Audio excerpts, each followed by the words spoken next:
Okay, so we're gonna go skip through to minute 12:30 or so, where they talk about TLM.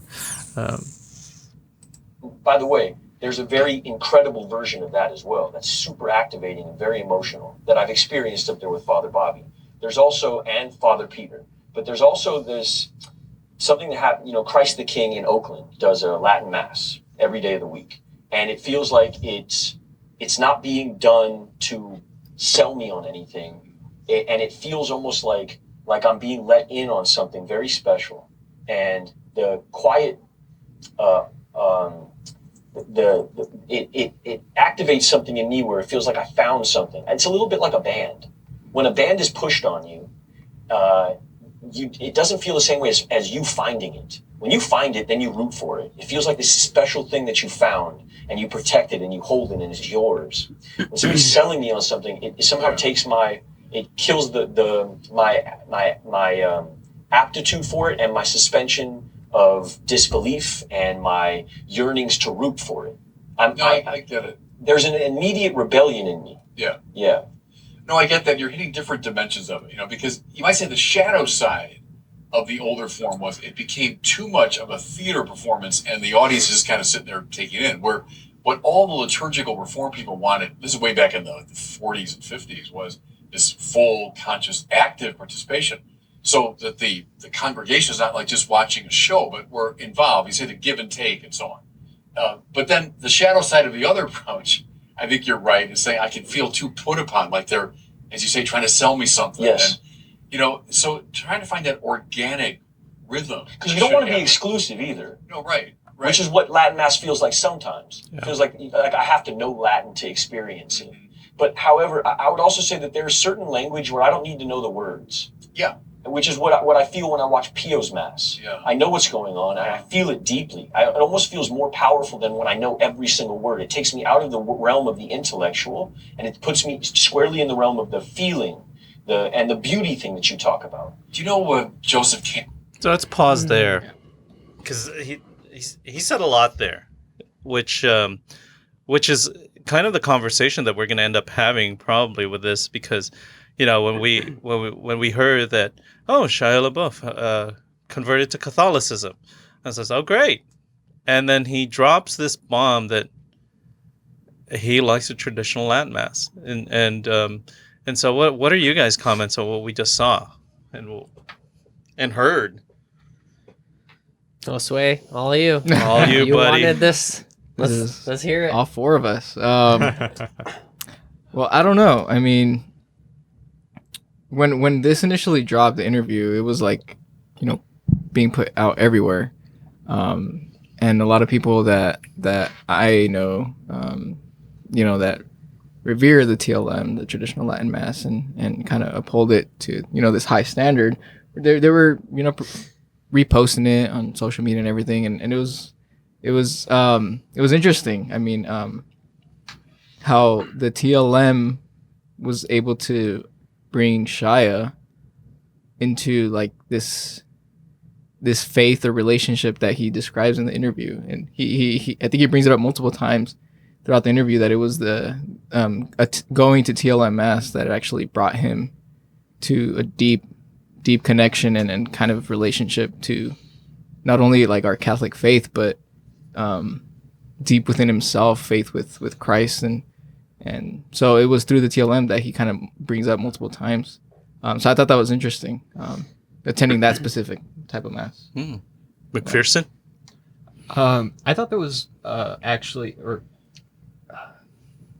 I kind of understood a lot of like what he was saying in regards to the kind of like the selling aspect of, like, I've been to one Latin Mass and I still remember it very, very well. And one of the things that first grabs you is kind of the mystery of it. You don't really understand like what's going on necessarily. Like, I was trying to keep up with using like some stuff from just normal sober masses. I was using the little books that they had. They're just trying to like follow along, but like I couldn't really. All I could really pay attention to was the actions of the priest and everything that was going on the altar. And there's a certain, you can't fake that authenticity and you can't fake that mystery. And I think that's why Shia LaBeouf kind of was hitting on that as one of the first things. Yeah, and I think he bringing up the Latin Mass, and he like brought that up too, where it takes you out of the whole like intellectual realm and brings you just to the purely like feeling, right? And he said that, and like just like how you said, it since you don't really understand the Latin language that as much, you do rely on your Novus Ordo sense, but you still are able to apply that in that TLM experience. Yeah, and that's appreciate that, because I think a lot of people who've been introduced to TLM, and I remember I used to bring, PMLT and core team to make sure that they had an experience of other forms of the Mass, because that's the richness in our Catholic faith. But I do remember my first time going to TLM and just sitting there. And I remember someone asking me, "Do you understand?" I said, "Absolutely," and not. And the reason for that is, how come you don't get a book? Because they have books in the back. People say they have books in the back, you can follow along. I said, I didn't come here to follow along. I came here just to be present. And that's for me. And for other people, they like to participate, and you are participating in your presence. But that is the mystery to me when I do go to the TLM Mass. I don't know my Latin prayers. Maybe I should. Maybe I don't have to. That's something where I do believe that that we're at that junction where people feel, oh, this is something that we all need to do. And I think when I saw all those posts that you had mentioned, I felt that there are people in the TLM crowd that felt, oh, this is affirmation. This is affirmation that this is the way we should be.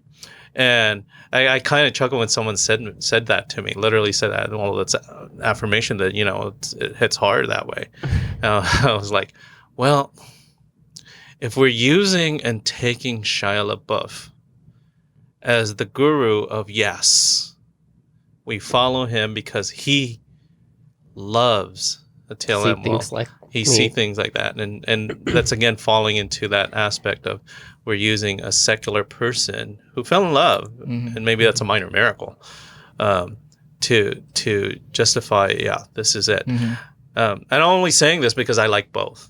And a lot of the young people and a lot of the old people that I talk to say, and I ask them, like I mentioned Jesus, well, where did you fell in love with the Mass? Where were you introduced to the Mass?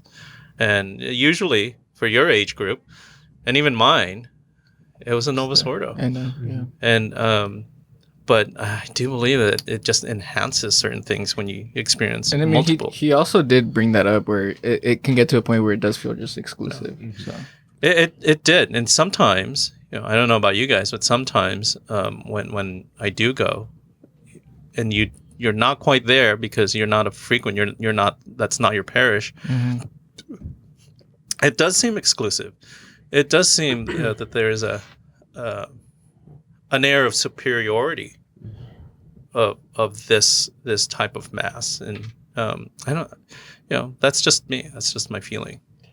Can I say that? Yeah, I've heard various arguments or discussion topics, perspectives on this, and it comes down to like Max said that I've never heard it said the Novus Ordo as the like selling something, and I get that, especially when it comes to like the modern style of music. It's like it feels too now, right? And our faith is rich in tradition too, so I understand that, and I actually never thought it from that perspective. I can see why there's some like, oh yeah, I'd rather go to tradition because it feels more like where we were at one point. But the statement about the bringing out of the intellectual into the emotional, I just feel like there's something like dangerous about that in the faith. And I know with him, he's probably just, this is him articulating, so his experience.